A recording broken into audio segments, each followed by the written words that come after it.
Some people overblow it and they want to say it's, just the people taking over, right? Some people give too much power to the kings and say they co-opt everything. There's debates among historians about this. But in the end, you have the biggest rebellion in the history of the British Empire happening between 1857 until it's finally quashed in 1859, when they have to bring in European soldiers, right, to come in because they can't trust Indian soldiers anymore. From the heart of The Ohio State University on the Oval, this is Voices of Excellence from the College of Arts and Sciences, with your host, David Staley. Voices focuses on the innovative work of arts and sciences faculty and staff, with departments as wide-ranging as art, astronomy, chemistry and biochemistry, physics, emergent materials, and mathematics and languages, among many others. The college always has something exciting happening. Join us to find out what's new now. I'm joined today in the ASC Marketing and Communications Studio by Pranav Jani, Associate Professor of English, Program Director of Asian American Studies, and Faculty Advisor for Students for Justice in Palestine at The Ohio State University College of the Arts and Sciences. His research and teaching interests focus on the literatures, cultures, and history of colonized and formerly colonized people, including Africa, Asia, the Caribbean, the Middle East, and Ireland, and people of color in the United States. Dr. Jani, welcome to Voices. I'm so glad to be here. Thanks for the invitation. Well, and I want to talk about your most recent book project, which is on the 1857 rebellion in British India. And I think before we dive into that, I think I need a Wikipedia or a brief primer about the history of the 1857 rebellion in British India. Right. Let's get right into it. So, as you noted, I'm a professor in the English department, and my field is in post-colonial studies, ethnic studies, and so I'm coming at this project around 1857 and the rebellion through the lens of literary and cultural studies, right? Close reading of texts, essays and memoirs, biographies, and including the kind of classic archival research from the National Archives of India and things like that. So it's a combination of different kinds of texts, and then using close readings as a way to map out how colonized Indians, and going into early years of post-colonial India, post-independence India, how they imagined 1857 over the 100 years after it. Right, so going from 1857 itself, which I will define in a minute, and then going all the way up to 1957, in which the government of India, in its 10th year of independence, celebrated nationally the 100th year of the 1857 rebellion. And so that's the kind of arc that I trace in my book, but through the methodology of close reading of different kinds of texts that I find along the way, and then explaining the shifts that are happening in the consciousness of Indians as they think and rethink 1857 and adapt it to their current moment. So that's what the book is about. But let's go to the rebellion itself, right? Because if you're from South Asia, not a historian or anything like that, just an ordinary person, all you have to say is 1857, and people have it fresh in their minds. There's Bollywood movies to this day being made about 1857. There's TV serial, this idea that this was our rebellion against the British it's as common as you're saying the Civil War in the United States, and people know exactly what you're talking about, and they have a theory about it, whether or not they're scholars about it, right? So 1857 is just known by its date, by its year. That's how people know it, 1857.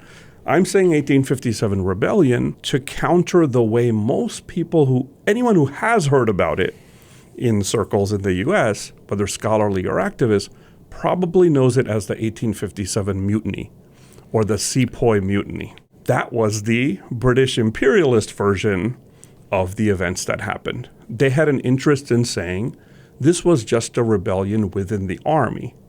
The 1857 rebellion is saying, no, this was a much wider rebellion involving lots of groups of people who had lots of different interests going towards what the nationalists say, the movement for a free India, right? This is the site I'm exploring. So let's go back to what it was. So the 1857 rebellion was a combination of things, but I think the best way to talk about it is that it was a reaction to the steady and systematic encroachment of the East India Company into what became known later as British India under Queen Victoria.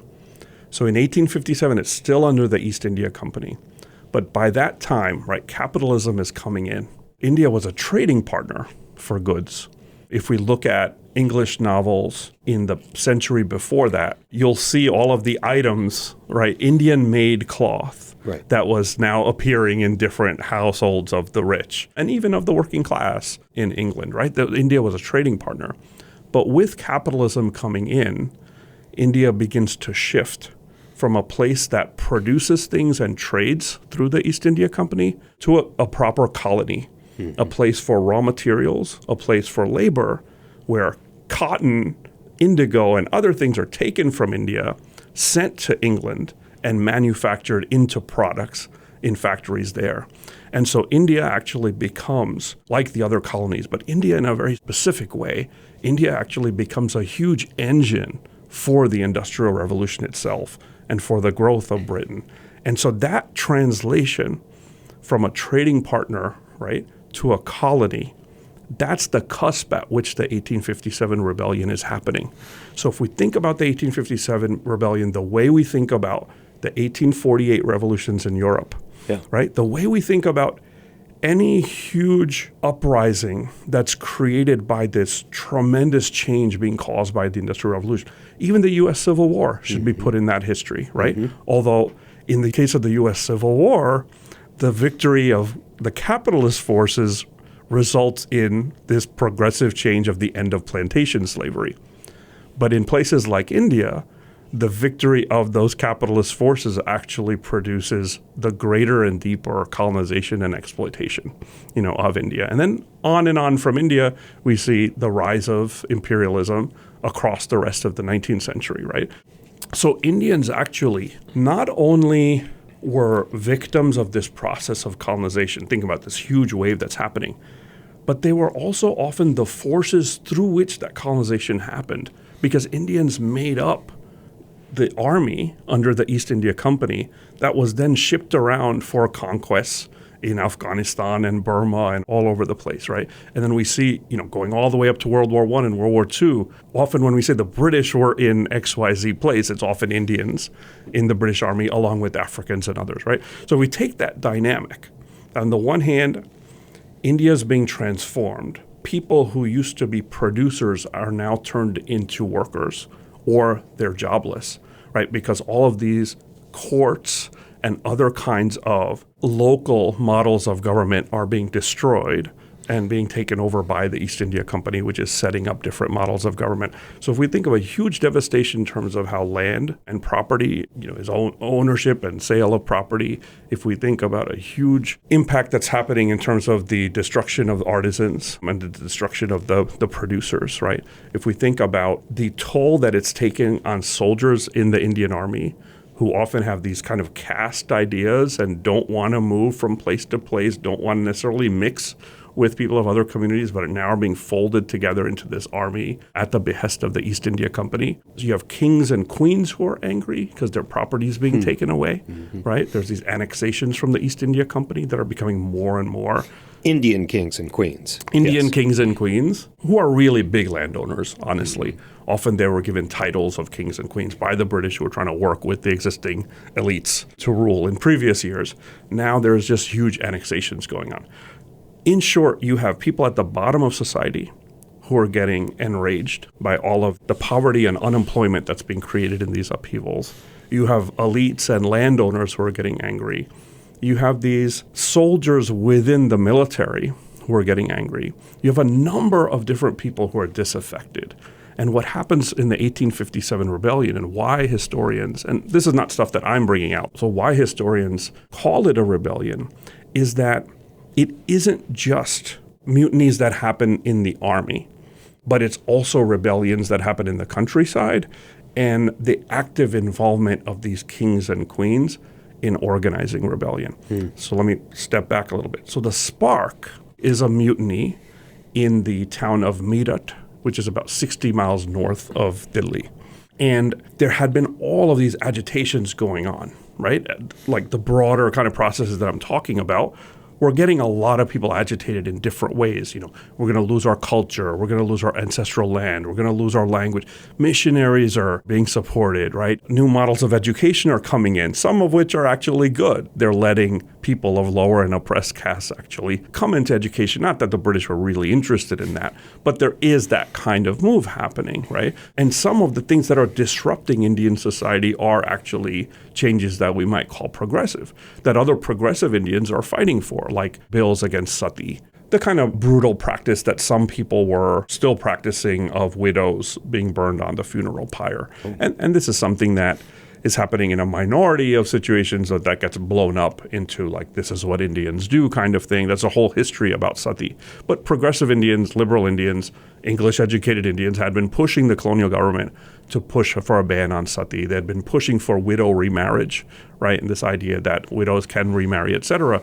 So some of the things that are motivating the rebels of 1857 are things like caste mobility and things around women's rights, things that other liberal Indians had been fighting for under the British Crown, right? So that's part of what's motivating alongside land grabs, exploitation, and all of the things I talked about with capitalism coming through colonialism, right?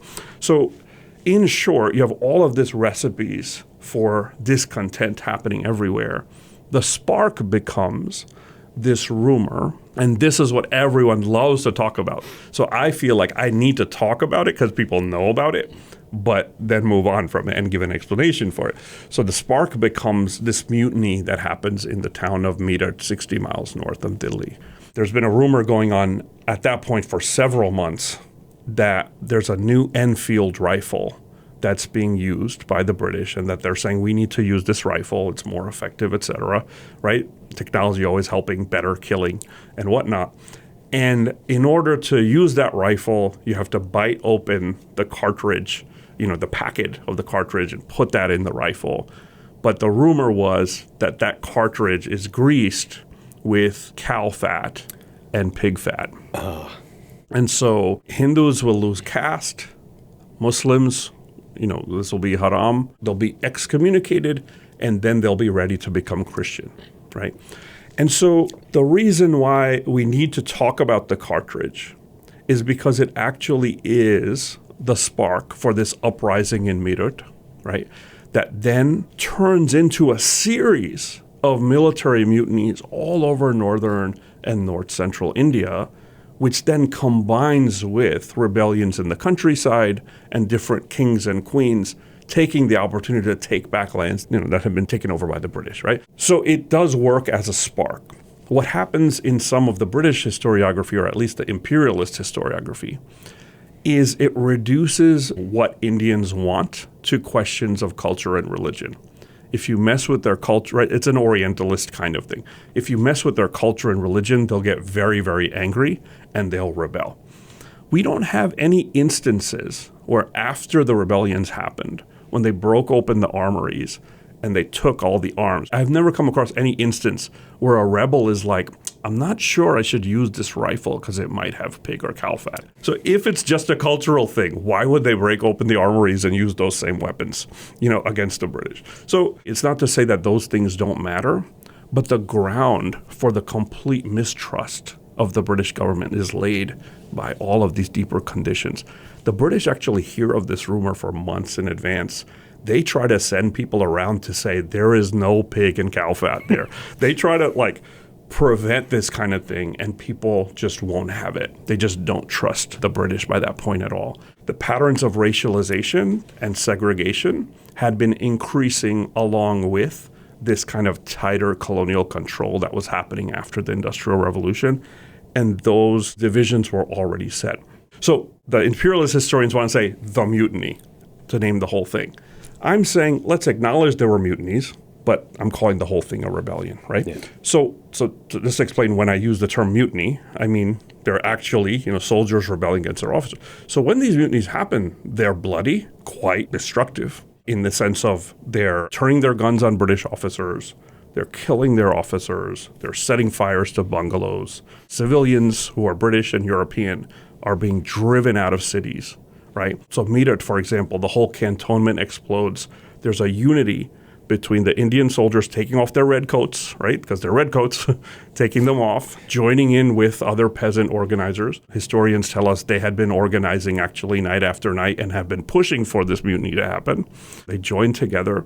They take over the whole town of Meerut, wipe Europeans out, with violence out of Meerut, and then march to Delhi, where they take the old descendant of the Mughal Empire, who was more of a poet than a ruler, and who was ruling only in name. They kill the British resident. They take over Delhi. Indian soldiers have been hearing in Delhi that they're coming. And so when the soldiers come, they just open the doors, right? They take over Delhi and all that. And they take this reluctant ruler and they put him on the throne and say, you're now our king. And it's a brilliant symbolic move because the city of Delhi for so many centuries was seen as, the place where the Mughal Empire and others ruled from. And so this idea that we have Delhi again sparks a number of mutinies and rebellions all across the region. And that's what 1857 becomes. So then you have Indians, taking back cities that had been taken by the East India Company, ruling, setting up their own governments. In some places we have experiments with democratic government with kind of equal votes for soldiers and civilians and the king. So the king is still important to give the final word, but this idea that everyone has to be part of it, the soldiers aren't easily giving up their own power. There's some really interesting, fascinating things happening. Some people overblow it and they want to say it's, just the people taking over, right? Some people give too much power to the kings and say they co-opt everything. There's debates among historians about this. But in the end, you have the biggest rebellion in the history of the British Empire happening between 1857 until it's finally quashed in 1859, when they have to bring in European soldiers, right, to come in because they can't trust Indian soldiers anymore. So what's the contribution of your book? Is it sort of laying all this out, that this is not just a mutiny, that this is a full-scale rebellion? No. This is the premise. Unfortunately, because it's a scholarly book and not a popular book, right? I need to quickly cite the historians who say all of this already and have for decades, and then move to what I want to talk about, which is what was 1857 in the Indian imagination over the next 100 years, right? And that's the subject of my book. And so to give you the premise on that, I already said that if you talk to someone, from India or South Asia, we have to remember that people of Bangladesh and Pakistan also see 1857 as part of their history. And so the shift after 1947 and 1971 into the creation of Pakistan and Bangladesh, right, that shouldn't prevent us from seeing that this is a common history. My focus is on Indian nationalism because I want to go into the post-colonial Indian state, and I want to talk about particularly Hindutva or kind of extreme Hindu nationalism, right? And so because I want to talk about those things, and because of my fields of expertise, my focus is on how 1857 operates within Indian nationalism. But we have to understand that before 1947, Indian nationalism actually means everyone from what is now Pakistan and Bangladesh. So I'll be using the word Indian, but I actually mean before 1947, we're talking about everybody, Right. So if you go and talk to any Indian or Pakistani or Bangladesh, but specifically Indian, and if you say what was 1857, I already said it would be familiar with people. But it's not just familiar. If you ask them further, what was 1857, they'll tell you it was the first war of Indian independence. And that is utterly normal. No one sees any tension there between saying 1857 is the first war of independence and also saying something like, who's the father of the nation? Gandhi. And what kind of revolution happened in India? A nonviolent revolution. And people will move quickly between embracing 1857 to embracing Gandhi. If you go to next year's India Day celebrations, you might see kind of a pantheon of nationalist heroes, and Gandhi would be on there, and he'd be sitting side by side with someone like Mangal Pandey or the Rani of Jhansi or any of these other rebels of 1857 without missing a beat. So if we want to do an ideological critique, we could say, well, that's just contradictory. How can you champion a violent, bloody rebellion as the first war of independence and also say India had a nonviolent revolution? And I'm less interested in saying people are being contradictory than asking, how is it that this complexity happened, right? What happened over time that people easily embrace anyone who stood against colonialism and the British, regardless of the means that they used? What happened over time? And if we think about it, this is true in many, many different movements and many, many different struggles. We can talk about Palestine. We can talk about the Black liberation struggle in the United States. There's one really interesting set of interviews I read where some high school students went to a group of Black veterans of the civil rights movement who were, and if I get the name right, I think they were called the Deacons of Self-Defense, but they might have a slightly different name. And they were people who used to be military and were armed, and they used to support Martin Luther King Jr., and they used to stand outside the voting booths that were threatened by the KKK and white supremacists. And these high school children were doing an interview, and they said, "Did you support Martin Luther King Jr.?" They said, "Absolutely." They're like, "He was for nonviolence." They said, "Yeah." They said, "But you carried guns." They said, "Yeah." And they said, "Why did you carry guns?" And they said, "Well, it's only after the KKK knew that we had guns that they stopped coming to the polls and Martin Luther King's work could be done." And so they moved very easily from this idea that us carrying guns is actually necessary for Martin Luther King's nonviolent work to happen. And, again, on an intellectual level, you could say, oh, wait, this is contradictory. But it says something deep about movements and the fact that all kinds of force, I don't want to say is needed. I want to say people have saw the need to bring all kinds of force and means into a movement and not having a sharp dichotomy that we often have if we intellectualize it from a distance and say, well, is it nonviolence or is it violence? Or not just us. Martin Luther King himself made very clear arguments for nonviolence, right? But in the actual, how the people feel is often quite mixed, but I think the people often see it as the goal is for us to be free from apartheid or restrictions or colonialism or whatnot, and here's someone who's fighting the good fight through whatever means. So I'm trying to say this is not about passing judgment on people, like my parents or my family who will say very openly, we support Gandhi, and yeah, those 1857 rebels, They fought hard for the nation, So I'm not trying to kind of say, oh, that's hypocritical. That's not my interest. My interest is saying what happened historically, right, to make this happen. So the nationalist version is 1857 to 1947. There's a straight line. 1947 being the date of independence, there's a straight line, right? And things built and things were refined. And then Gandhi's movement, right, actually made it a popular movement, did things the right way so that you could actually win. That's the general narrative, but with respect for militants from 1857 on through the Gandhian movement, next to the Gandhian movement. There's always been a call for armed militancy in the anti-colonial struggle in India, and it's actually a misnomer and a reduction and really an erasure of many people's sacrifice to only talk about the nonviolent struggle as being present in that movement. So the nationalist view and the common view is that there's this line between 1857 and 1947. But when we actually slow down and look at the different moments, we find something very interesting. So for example, we find that from 1857 until about the turn of the century, very few people, at least people who have a voice in print and other way, very few people are openly championing 1857. And that includes not just the loyalists, right, who were kind of sticking to Britain and seeing Britain as the way towards progress, right, but also the emerging nationalists who also didn't look to 1857 as a model. They looked for questions like, let's have some more autonomy, let's be like Australia or New Zealand, right? Still within the empire and part of the Commonwealth, but a little bit more freedom. They were reformists, they were legislators, they were lawyers, things like that. So I pull out quotes of these nationalists who, again, looking at things from the present and the first War of Independence view, you would think that the early nationalists were supporters of 1857 in the late 19th century. No way. They often distanced themselves, and they in fact said that we were loyal to the empire and that's why we deserve more independence. So on the one hand, I talk about how the nationalists themselves were not really pro-1857 at all, but I also talk about how we should think in more complex way about those we call loyalists. There's a Muslim leader, Syed Ahmad Khan, who is definitely a loyalist. He literally helps the British during 1857 and actually rises in rank because of that.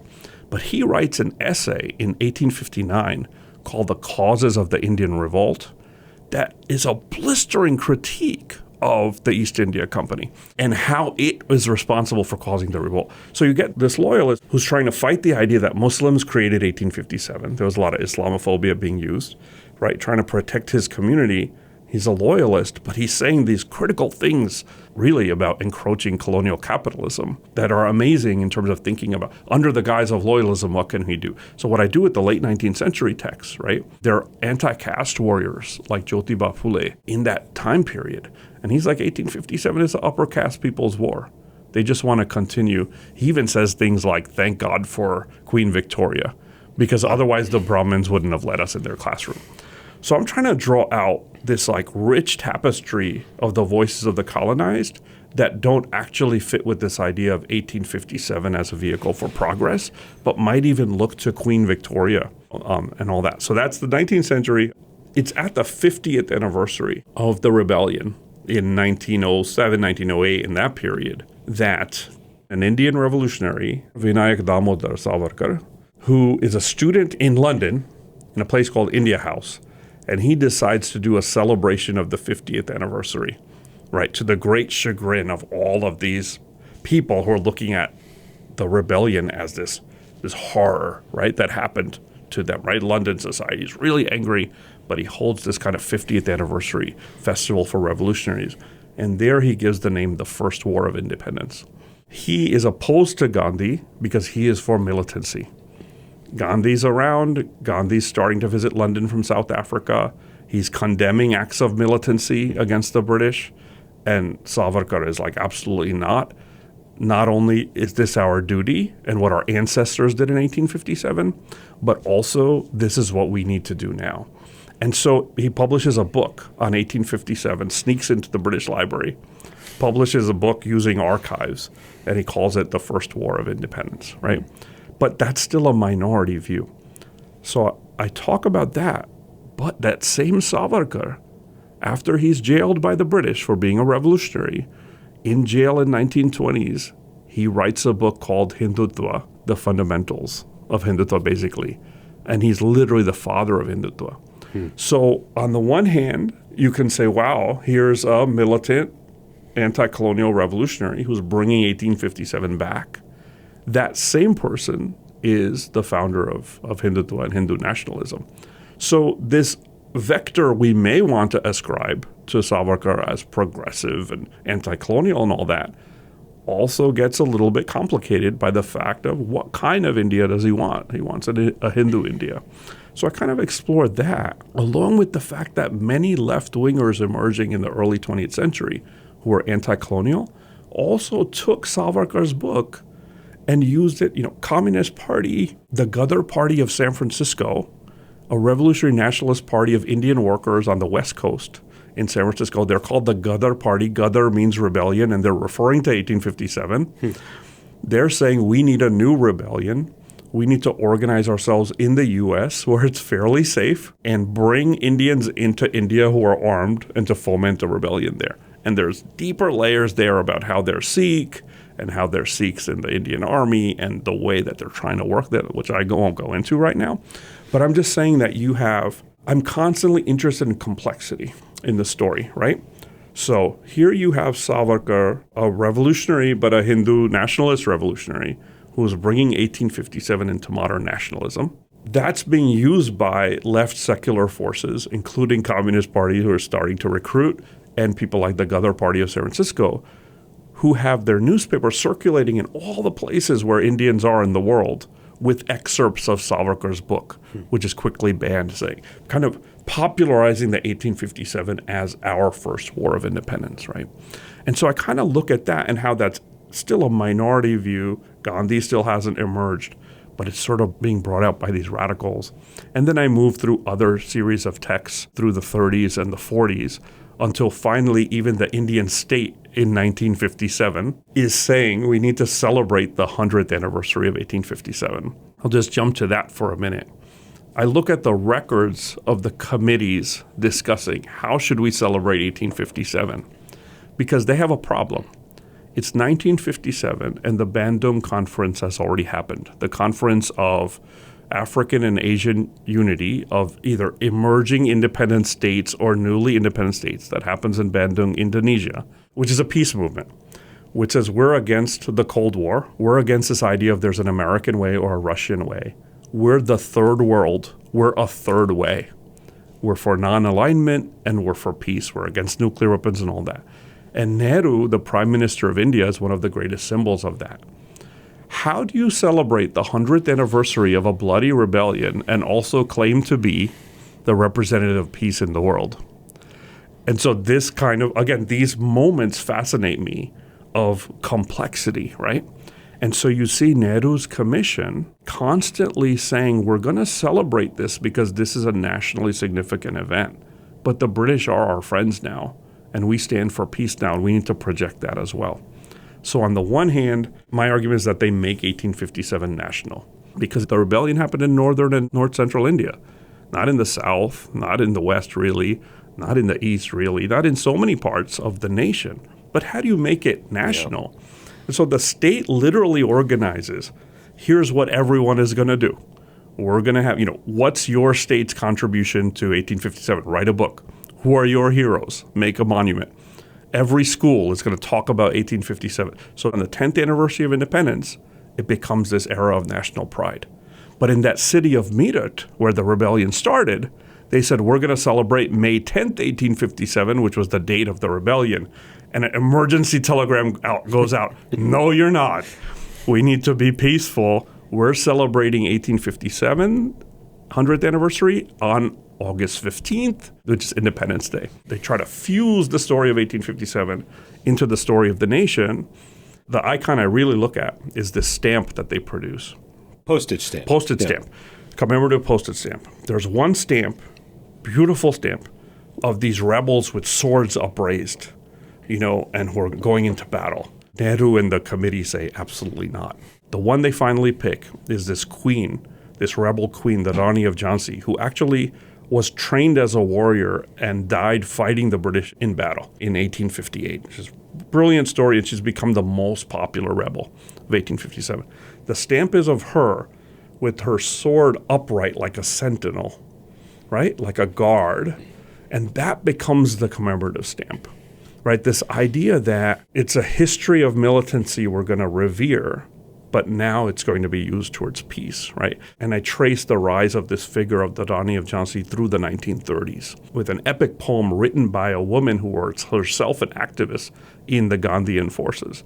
And that's a poem that's so famous that if you go to somebody right now who was in an Indian school and you say, "Khoob ladi mardani," and they'll probably respond, "Wo to Jhansi wali Rani thi," which is the refrain of this 1920s poem about the Rani of Jhansi, which has become so popular still today because it's been ingrained in national consciousness deliberately, right? And so my argument is that actually gender becomes crucial for the way that Indian nationalism smooths over this tension between the rebellion and the violence of 1857 and the kind of nonviolence of Gandhi. Is this figure of the Rani of Jhansi actually does a lot of work. And so there's so many mythologies and things about her where they rewrite her story to try to show that she wasn't actually violent. She actually cared for everyone. But in a time of violence against her people, to protect her people, she had to take up arms, right? Which is a pretty standard defense of anti-colonial militancy as self-defense, right? Even the Black Panthers is the party of self-defense.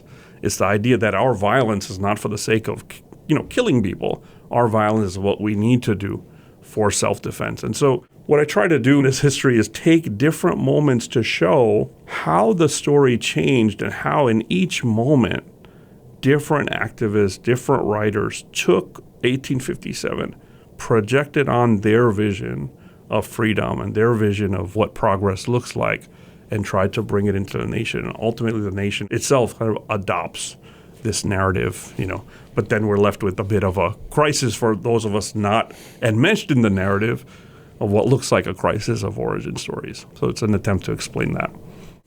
I'm interested to know why the 1857 rebellion. You said earlier that you've been working on this for, 15 years or so. Yeah. Why this problem as opposed to something else? Why did you choose 1857? Well, If I could have got the book done in 5 years, I probably would have moved to something else, but that's a whole other story.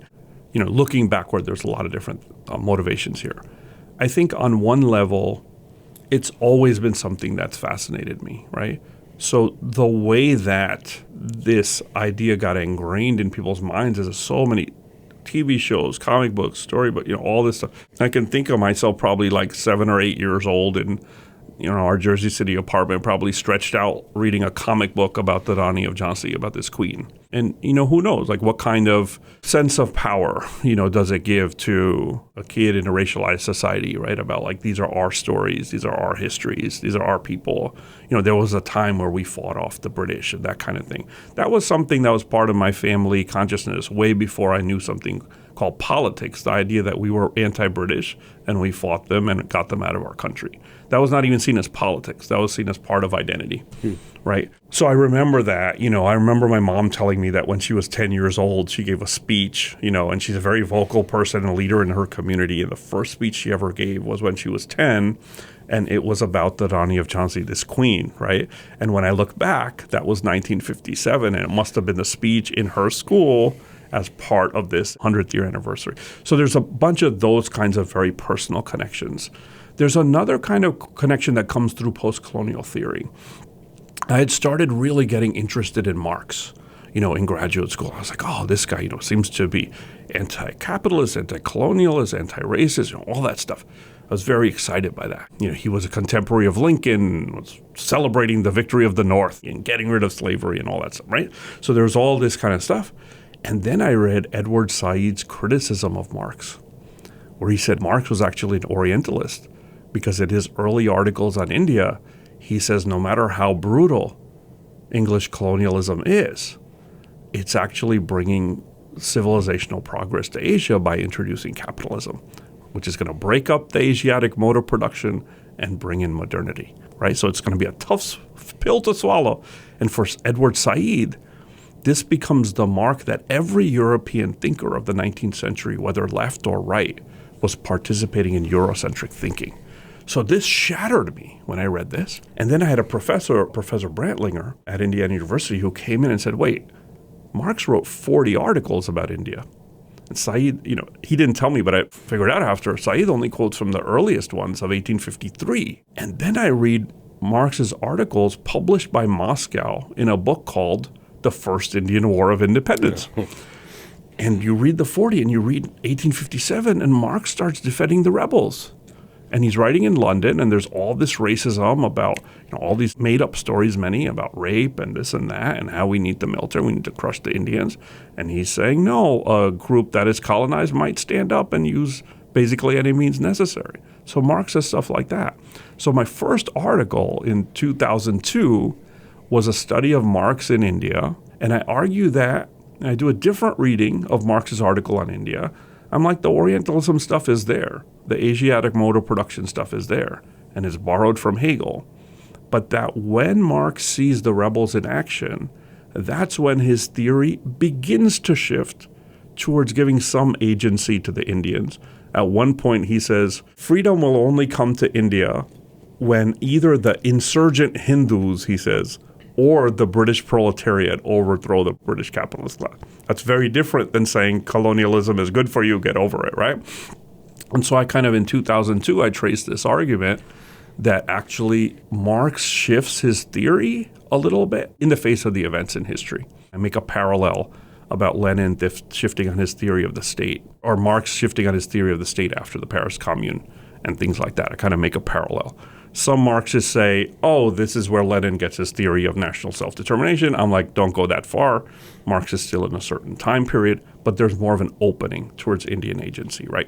So for me, that was kind of an important text.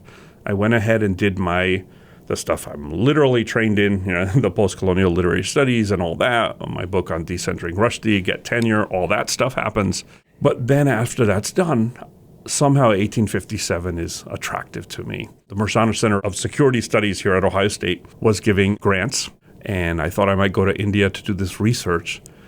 And I had a fascinating discussion with the director at the time who said, this is about security studies, but the mutiny, that's what we needed security from. He didn't put it in those words, But he said, isn't that about the studies of so are you studying it from the point of Indians, or are you studying it from the point of counterinsurgency, which is what they were more used to in Mershan? And I said, oh, this is a Eurocentric idea of security, which is that the colonizers are always the problem. And they said, no. They sat down and talked to me. It was a very good conversation. I got the grant. But it was an interesting conversation where I had to say, no, they had to rebel for their own security against the East India Company, right? And so this idea of like security for whom, that insurgency might actually be an act of a desire for safety. This kind of idea is something that really interested me. So I think I went back to it in order to explore. So there are a lot of books coming out called How Did the 1857 Rebellion Impact the European Imagination? People study how Boy Scout books and stuff are often modeled around, the counterinsurgency against the Indian rebels and like being braver, idea of British masculinity, all that stuff. And I was like, what would this look from an Indian point of view? What would it look from a colonized point of view? And there were a lot of studies of individual voices of the colonized talking about 1857, but nothing that had this kind of larger arc that I was interested in investigating of how does 1857 go from being what it was, which was not a nationalist uprising, no matter how much you tried to project it. There was no notion of the nation as we know it now. How does it go from that to being seen as the first war of independence? That kind of scope is something I didn't find anywhere, so I thought I would take up that project. Pranav Jani, thank you. Oh, thank you so much. Thanks for this opportunity.